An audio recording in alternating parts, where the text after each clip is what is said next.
De regreso acá en este último segmento hemos estado conversando con nuestros amigos de Fundesa acerca de esta transición generacional, de esta transición también incluso de la conflictividad, el enfrentamiento entre diferentes sectores y cómo lograr ir estableciendo algunas metas en común. Para adelante hablamos un poco del ejemplo de Colombia, algunas cosas que se han hecho. Justamente ustedes en ENADE, en los últimos 3 o 4 ENADES, han venido gente de estos otros países que han venido a compartir sus experiencias. Y una de las cosas, y otras veces que hemos hablado del tema, le he hecho la misma pregunta a Felipe, y es que nos vienen a decir el expresidente Aznar, el expresidente Uribe, de hecho incluso Sanguinetti la última vez que vino, y cuando han venido Hausmann y otros de los expertos, una de las buenas cosas que vienen a decir es, miren, porque están hablando es el sector empresarial, hay que pagar más impuestos. Y hay que pagar más impuestos porque si no pagamos más impuestos es imposible que el Estado logre generar la infraestructura y los servicios básicos públicos necesarios para que sean la base y la plataforma para el desarrollo, educación, salud, infraestructura y diferentes temas de ese tipo. Ese discurso lo han venido a dar todos los experiencias que han venido, todos, definitivamente, sin excepción. Yo creo que hay de dos. Hay que pagar más impuestos, pero hay que gastar menos. En una casa cualquiera, un ama de casa habla con su marido. Pues hay que gastar mejor, bueno, que es lo que no hemos sabido hacer. Pero de alguna manera se gasta lo que se tiene, pero no se puede gastar lo que no se tiene.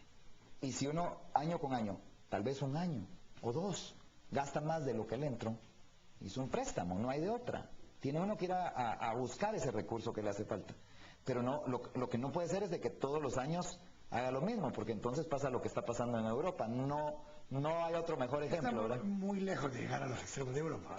Pero hay países que se han endeudado todos los años y todos los años y todos los años, cuando llegan y voltean a ver, pero entonces, no hay forma de seguir. Endeudado, sino que es en qué invertiste el recurso que se adquirió, ya sea por impuestos o por la vía de la deuda. Pero acabas de decir una palabra que me parece muy interesante, invertiste el recurso.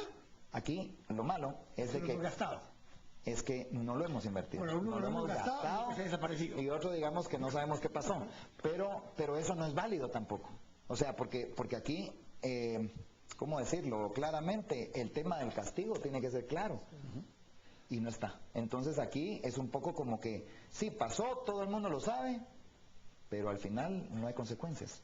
Parte de la estrategia que se ha evaluado en la iniciativa Guatemaltecos Mejoremos Guatemala es precisamente cómo llevar esa carga tributaria de un 10, 11, 12% que está actualmente a un 18% en un año escalonado. Y obviamente eso no va solo con el tema de subir tasas.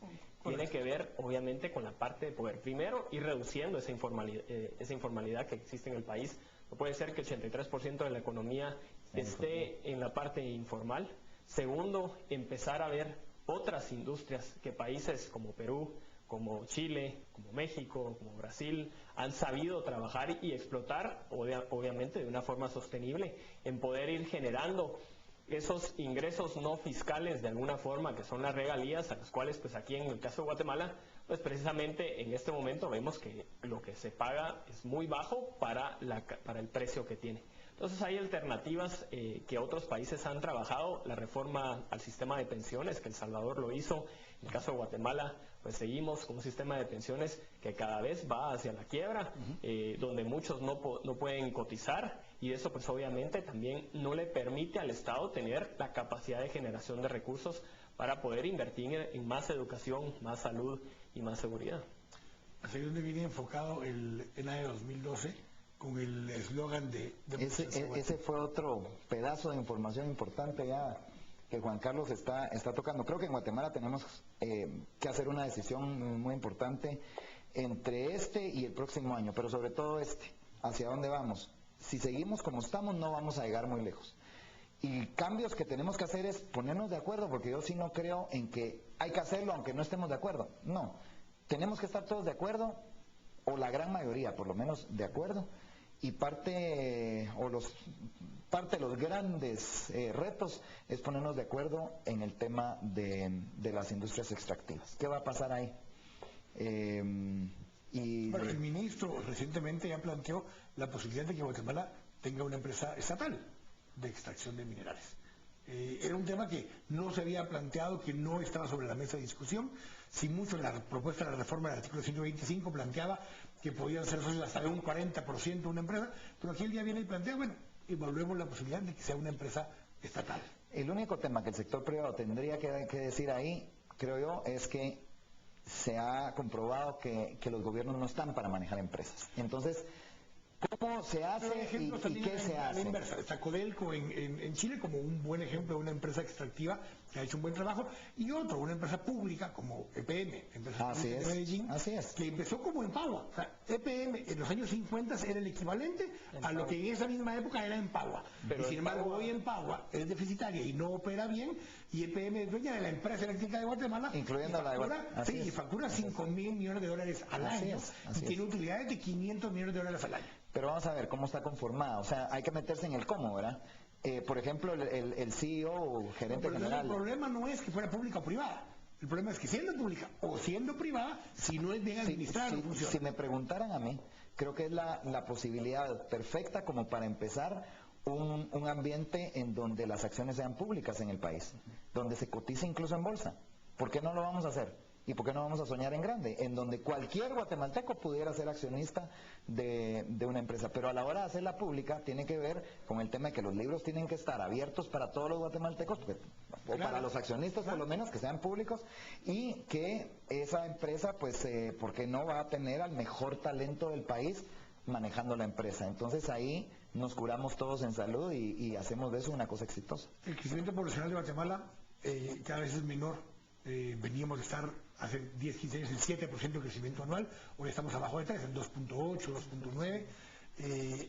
Cada vez en promedio, las mujeres tienen menos hijos en promedio, y eso lo que nos está permitiendo es que un crecimiento económico razonable de 3, 4% ya ayuda, ya se vuelve profitivo, porque per cápita ya está más grande que el crecimiento poblacional. Ya estamos en ese punto, que fue lo que le pasó a Brasil hace 10 o 15 años. Crecemos 3%, pero en verdad no estamos creciendo nada. Claro, pero hoy con una población que crece cada vez más despacio y con un crecimiento económico ya entre 3 y 3,5%, ya hay un balance positivo de crecimiento. Eso le pasó a Brasil hace 10 o 15 años. Pero todavía dieron un salto, claro, dieron un salto en ese momento. ¿Qué necesitamos hacer para tener ese salto? Bueno, lo que estamos hablando. Yo creo que tenemos que entrarle a ese tipo de cosas y decidirnos si estamos o no. Yo creo que si están los recursos ahí, ¿por qué no los vamos a utilizar? Ahora, tenemos que utilizarlos de una manera responsable. Y creo que ahí está el cómo. Uno de los motores principales para el salto económico de Guatemala es minerales. Minerales y petróleo. Hidroeléctricas, y utilizar realmente los lindos recursos que nos dio el gran jefe de ahí arriba. Pero si logramos encontrar ese balance en el tema del CES, donde hubo un consenso entre sectores que normalmente habían estado enfrentados, tenemos que poder hacer lo mismo donde incorporemos a las comunidades, donde la comunidad sepa que va a haber desarrollo, pero el desarrollo no se va a ir en un cable eléctrico. El desarrollo se va a quedar en esta comunidad también y van a ser parte del desarrollo. Así debe de ser.